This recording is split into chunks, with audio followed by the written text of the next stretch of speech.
Ein plötzliches, unheimliches Kribbeln in den Fingerspitzen, ein taues Gefühl im Fuß, was sich anfühlt, als würde man auf Watte gehen, oder das schmerzhafte Ameisenlaufen, wenn die Gliedmaßen urplötzlich einschlafen. Das Phänomen von Missempfindungen in Händen und Füßen ist für Betroffene ein beunruhigendes Rätsel. Oft schiebt man es vorschnell auf eine ungünstige Sitzposition oder einen eingeklemmten Nerv. Doch die moderne Neurologie und orthomolekulare Medizin zeigen, dass hinter diesem wiederkehrenden Nervenstreik ein tiefer liegendes zelluläres Defizit steckt. Unsere Nervenbahnen funktionieren wie hochentwickelte Stromkabel, die bioelektrische Signale zwischen dem Gehirn und den Extremitäten transportieren. Damit diese Leitungen isoliert sind und die Impulse störungsfrei fließen, benötigt der Organismus ununterbrochen ein ganz bestimmtes essentielles Nervenvitamin, Vitamin B12. Nummer 1. Die Demontage der zellulären Kabelisolierung. Der primäre Grund, warum deine Hände und Füße bei einem Vitamin B12-Mangel einschlafen, liegt in der Zerstörung der sogenannten Myelinscheide. Myelin ist eine fettreiche Schutzschicht, welche die langen Fortsätze der Nervenzellen wie die Kunststoffisolierung ein Stromkabel umhüllt.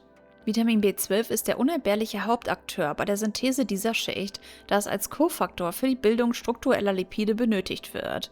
Fehlt B12, stellt der Körper die Produktion ein und das vorhandene Myelin degeneriert. Die Nerven liegen quasi blank. Es kommt zu bioelektrischen Fehlzündungen und Kurzschlüssen im Gewebe. Das typische Kribbeln und Einschlafen der Extremitäten ist der unmissverständliche Hilferuf deiner blank liegenden Nervenbahn.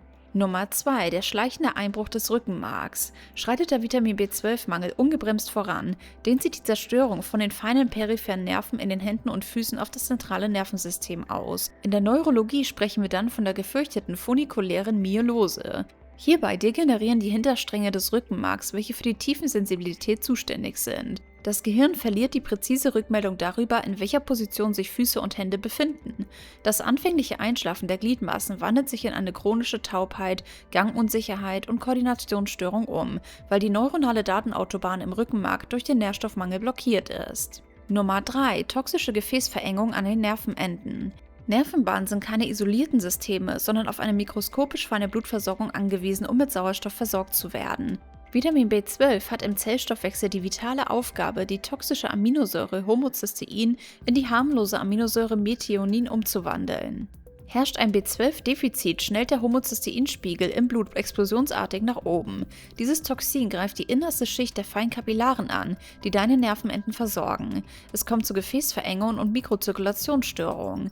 Die Nerven in Händen und Füßen ersticken regelrecht unter akutem Sauerstoffmangel, was das taube Einschlafen dramatisch verstärkt. Und Nummer 4, der zelluläre Sauerstoffengpass. Zusätzlich zur direkten Nervenschädigung sabotiert der Vitamin B12-Mangel die Blutbildung im Knochenmark. Cobalamin steuert zusammen mit Folsäure die Zellteilung der roten Blutkörperchen. Ohne das Vitamin entstehen nur deformierte, riesige und unreife Blutkörperchen, die nicht in der Lage sind, Sauerstoff effizient zu transportieren. Da deine Füße und Hände ohnehin am weitesten weg vom Herzen entfernt liegen, schlägt dieser Sauerstoffengpass dort als erstes unbarmherzig zu. Die unterversorgten peripheren Rezeptoren kapitulieren und schalten in den tauben Notstrommodus um. Möchtest du jetzt noch wissen, was das wirksamste Vitamin ist, um deine Arterien zu reinigen? Dann schau dir unbedingt das Video an, welches wir dir an dieser Stelle verlinken. Klicke direkt drauf.